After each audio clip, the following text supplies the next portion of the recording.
What's up, guys? Sun's shining. What a beautiful day in Southern California. Back to normal. So, Coach, coming off the Utah game, is there a different experience with a younger team coming off a loss like that? Have you felt something different from them since that game? Not really. You know, maybe I'm sure. Look, I think we were on a start over this year, so early on the guys didn't understand our culture of, you know, it's just not okay to lose. So regardless of your situation, new guys, you know, all the, you know, the whole thing we've gone through this year, it's still not okay to lose. So it took us a while to get back to normal, the way we do things here. So I think, you know, we got to that, even though, you know, we got to that at Arizona. You know, people say you played well, this, that, well, we don't want to hear it, it's not okay to lose. So that's just, it's just not okay to lose. So I don't want them to be happy. You know, I think the minute you accept defeat, that you're in trouble. Like to me, it just can't be. It can't be okay. You know, for any reason. You know, you can't let that permeate into your team and your building and your culture, whatever you want to say. So, you know, so I think we've been there. So a different reaction, would you say, this week after that loss than earlier in the season? Would you? Yeah, I knew. You know, like I said, I think we got there at Arizona. Yeah. You know, where people tried to say, "Oh, but you played well," and nobody wanted to hear it. You know, so you know, obviously you can say, "Well, Dan played 17 minutes. The officials, Sebastian didn't play." You know, all that type of stuff. I mean, you know, none of it matters. We didn't win. Any update on a potential suspension for Sebastian Mack? None, unless you know something I don't know. What did you see when you looked at that play? He had his arm up, but which he knows. You know, we've discussed it. He understands. You know, it is what it is. It's over. He made a mistake. He's a young kid. You move on. So can't put your arm up. Because once you put your arm up, you know, then it gets to a point of flagrant. You know, your arm's down, you're getting screened hard, it's a different story. You can't put your arm up. So, you know, we showed him and the whole team, you know, films of guys doing it right or doing it wrong. So I just try to teach. Did you consider that a dirty play on his part? I don't even go there, you know, because Ben, what I would say to you is, there was other plays in that game too, from the other team. So teams compete, you know, you go through, you know, that's for you guys to decide. I try to go through the teaching aspect of it like I went through. You know, I think everybody will draw their own conclusion on that. People that have competed will probably have a different opinion than some that haven't competed. You know, who's right, who's wrong. He understands he was wrong. You know, so. Like I said, we use it as a teaching moment. That's what you do as a coach. USC, when you played them the first time, obviously did not have Collier. They beat Utah at home. How different are they with him and everybody back together?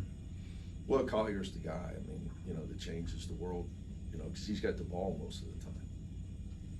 You know, so they're a different team now that he's back playing the whole game, you know, predominantly controlling the ball from a usage rate at a very high number for them. So, you know, he's a great kid. I know him well. We recruited him, and I'm just happy that he's healthy. But obviously, they're a better team with him. Would you like, and I know you probably don't want to divulge a game plan, but I'm not going to. Dylan on Boogie or? No, I'd like a lot of things. Yeah. You know, here's what I'd like Aaron Afalo on Boogie, and I'd like Russell Westbrook on Collier. How's that? Okay. But Dylan's defense will be key in this game, right? I mean, he did a I great think job. everybody's defense Yeah. has been key in every game. I think what you're getting at is Dylan's played well Yeah. defensively. He's grown as a defender, but, you know, this is a different assignment because, you know, Isaiah plays with tremendous strength, and he plays a lot in the post. Coach, how do you approach when you have a whole week to prepare for a game? Is it like a mini reset to reestablish the things Yes. that you want to do? Can you talk about that a little bit more? Well, this time of year, it's good to it's good to only have one game at least in 1 week, so you can get some rest. The guys are constantly getting hit with game plans, and at the college level, because the pros are different, they play so much. And I have friends in the pros that you know their scouting reports, because they know guys grow. It's quick. We spend 3 days of unbelievable amount of preparation and put into scouting our opponent and game plans. And I'm not saying us. I'm talking the college basketball. And all you got to do is watch the benches during a game when a play's called. The mental grind of that for players is something that I try to stay in tune with. I think it's really important not to just, if you look at everything from a coach's perspective, it's okay for me, because that's what I do. I'm an adult. I'm just watching film. I'm absorbing reports. I'm game planning. I'm going over what I should have done last game. It's just, but I'm an adult. They're kids. They're going to college. So the point I'm trying to get to is I think you got to be in tune to where the guys need a mental break. And then you got game after game after game, and you got to get them to where they all know the game plan and they are in tune with the strengths and weaknesses of the other team, individual and team strengths. It's a lot. So I think it's good to not have any film for a few days. As much as, like, my staff, we're off Monday, coming Tuesday, let's go over a Utah game.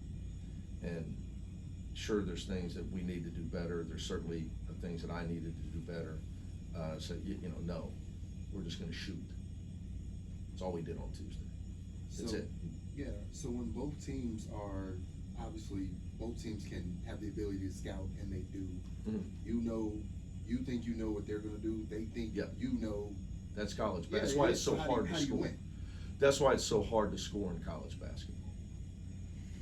It's the hardest game to score of basketball games because of the level of coaching, the technology of today. When I first started, I'd go out to airports and wait on a thing called Delta Dash for VHS tapes in '96, trying to get tapes flown in on other, now everything's a push of a button. The analytics and the technology is unbelievable. You can send it right to your guys. They all have devices. It's by far the hardest game to score. It's got no defensive 3 seconds, no defensive rules, and the scouting. Where you see guys that great athletes but don't really affect the college game, but they can score in a pro game because it's just so more wide open. Yeah. It's just a different. Literally, it's a different game. Yeah, and they kind of. I mean, I'm sure you got. We're here in LA. It's Mhm. title town. You got you got the Lakers win their titles, and the Clippers legitimately could win the title this year. You watch them. I mean, it's literally a different game than a college game. Is that why in the beginning of the year we were kind of just making it such a point that, like, these other teams with a lot more experience, they just have a Huge. significant advantage? How to practice, how to absorb a scouting report. And a good friend of mine told me yesterday that no team with 6 or more new players, especially transfers, is gonna make the NCAA tournament at large. Did you have some stats to back that up? It's pretty sharp. Yeah, okay. He's pretty sharp. Did you ever talk to Doug Erickson about all the VHS tapes he used to have here back in the day? If Doug was in charge of them, I'm concerned. And knowing Doug, he still got them. He probably does. Knowing Doug, Yeah. he still got them, for sure. Probably still watching them too. Yeah. I've talked to a couple of your old players about what it's like to play for you, and one thing Jalen Clark said was he's never seen you shoot the basketball. Is there a reason for that? I don't want to hurt my elbow and the ligaments right here because I got to play golf in 2 months.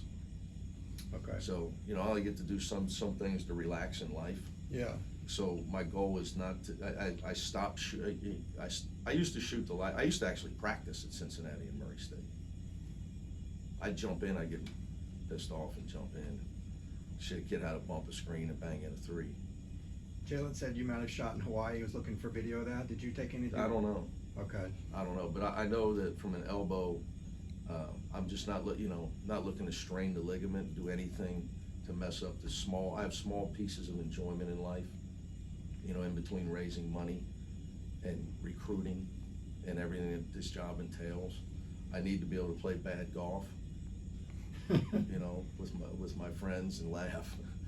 The last thing I need is to, if I can't do that, I got, it's not like I'm going outside, I'm not laying by the pool, look at me. Do I look like a beach guy to you? I mean, I'm not doing yard work, so I know that sounds funny. Yeah. But, a couple times, I've shot a couple threes and I didn't like it. I'm not doing anything. So I haven't shot in so long. Speaking of relaxing, I will come back though if he wants to shoot free throws. Okay. I'm only come back for money. Okay. Charitable donation. Well, he's coming back. Free throw contest. He'll be back for that alumni game. I'll donate to the charity of his choice. He can donate to the Men of Westwood. Okay, sounds like a plan. Speaking of relaxing, when you had that health scare in Cincinnati, did that change the way you coached? Have you taken a more relaxed, easygoing approach since then, just out of necessity, or that didn't really? No. Okay. I mean, I could sit here and tell you because it sounds good, but it'd be a lie. Okay. Yeah, no. You mentioned earlier. You get older, what you try to, all of us, you theoretically, you're a little smarter. So you take better care of yourself, you get more rest, things of that nature. I would more attribute that to just getting a little older, a little wiser. Trying not to burn yourself out. You mentioned earlier Dylan's grown defensively. What areas has he particularly really stepped it up maybe in the last month? Well, he's played better all around. His production on offense, his taking care of the ball. But defensively, it was one thing Ben was alluding to. A stretch of games where he had to guard some really good guys. Did a good job at Cal, did a good job at Stanford, did a good job on Simpson. It's growth of a young player. But he's improved in all those areas. This is probably a question that will make you cringe, but I think we want to know, the fans want to know, if it comes down to it, would you accept an NIT bid? Well, I haven't even thought about that. Okay. I would say off the top of my head, the health of our team would be a big consideration for that. The health of our players. I know Lazarus dealt with a foot all year. We've had some guys that are resting a couple days this week that have been banged up, Sebastian's toe. And then the topper to that would be, when does the portal open? And do you want to be distracted in a critical time for recruiting? And weigh that. Those would be just the two things off the top of my head. But it seems like the obvious benefit would be experience for a young team in a postseason environment. Yeah, I don't know if that's a postseason environment comparable to the NCAA tournament,